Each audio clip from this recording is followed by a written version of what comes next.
profeta João Batista é verdadeiramente a reencarnação do profeta Elias, como prega o espiritismo kardecista? É importante pontuarmos inicialmente que, segundo Reis capítulo 2, a Bíblia diz que Elias foi elevado aos céus em um redemoinho. Portanto, o profeta Elias não morreu, ele não passou pela morte. Elias viveu em um período turbulento da história de Israel, onde o povo de Deus abandonou o Senhor e passou a servir a Baal, a Zera e a outras deidades pagãs em que o Senhor Deus havia advertido Israel que não as servissem, pois as mesmas serviriam de tropeço, de laços e de maldição. Contudo, um jovem israelita chamado Acabe casou-se com uma jovem chamada Jezabel. Esta jovem trouxe para Israel as suas deidades, os seus sacerdotes, as suas sacerdotisas e matou os profetas do Senhor, estabelecendo em Israel o culto a Baal. O profeta Elias, indignado com o que estava acontecendo, zeloso pelo Senhor, pois ele mesmo diz: tenho sido zeloso pelo Senhor. E abandonaram o Senhor, mataram os teus profetas, isto aqui. Em 1 Reis, capítulo 17, ele se levanta e diz: não vai chover.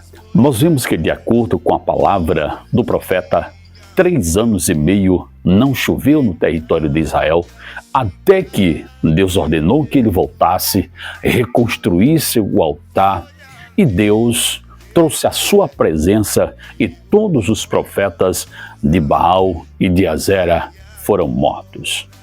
Mas voltando ao assunto principal, João Batista é a reencarnação do profeta Elias.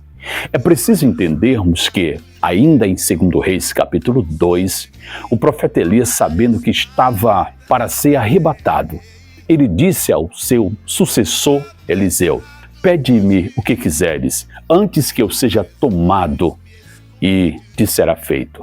Eliseu pediu imediatamente o seguinte: peço que haja porção dobrada do teu espírito sobre mim.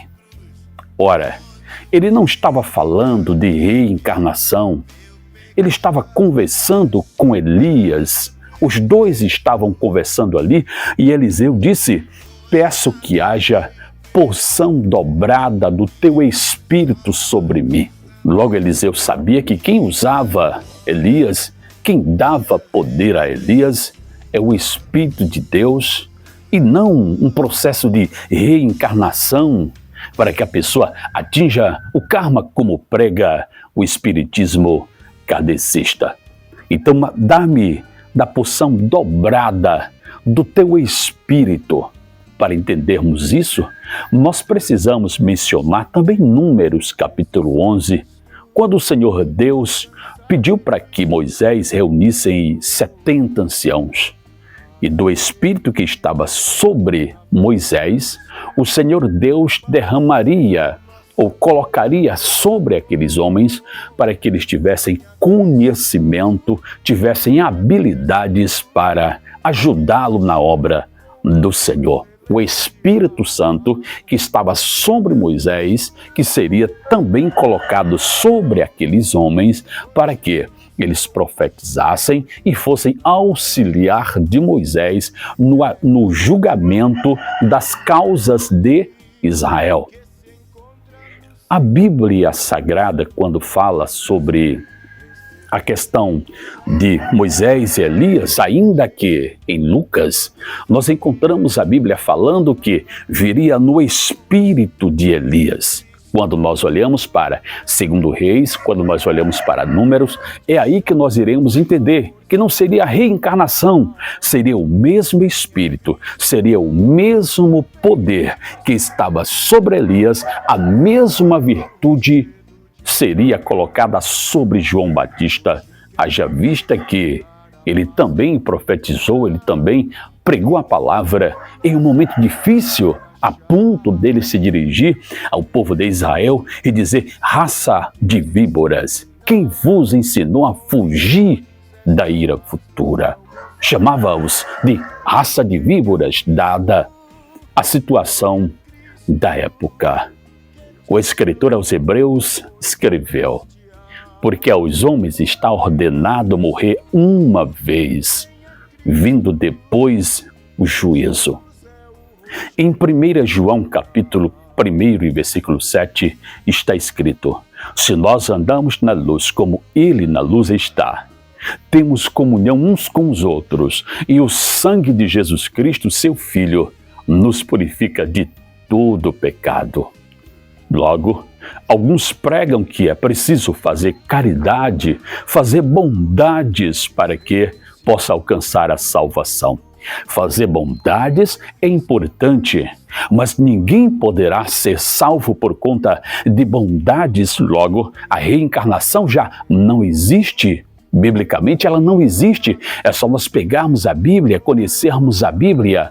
E voltando à questão da bondade, a bondade é importante, deve ser exercida na mordomia cristã, porque não são as bondades, mas é o sangue de Cristo Jesus, que nos purifica de todo pecado, segundo 1 João capítulo 1 e versículo de número 7. Então quem espera na bondade, no fazer da bondade, nas suas próprias ações, ou na reencarnação, está desprezando o sangue de Cristo.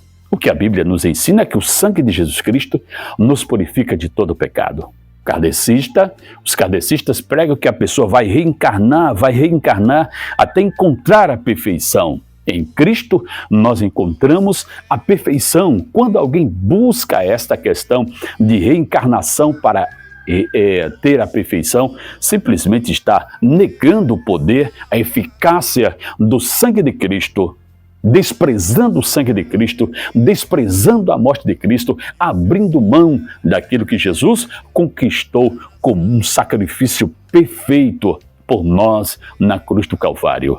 Então, no espírito e virtude de Elias, o poder que estava sobre Elias, o espírito que estava usando Elias, e esta situação, pois, em 2 Reis 2, nós encontramos Elias sendo arrebatado, Elias dizendo: pede o que quiseres que será feito, e Eliseu pedindo: dá-me, peço que haja sobre mim a porção dobrada do teu espírito. Nós vemos em Números capítulo 11, o Senhor Deus tirando do espírito que estava sobre Moisés vivo ali em Números 11, e colocando sobre 70 anciãos para que fossem auxiliares de Moisés no julgamento. Acreditar na reencarnação é acreditar em algo que é muito perigoso e que pode tirar da sua vida, pode tirar de você o direito de viver eternamente. Porque não existe pela Bíblia reencarnação, ainda que alguém pegue e diga: está aqui esse subterfúgio.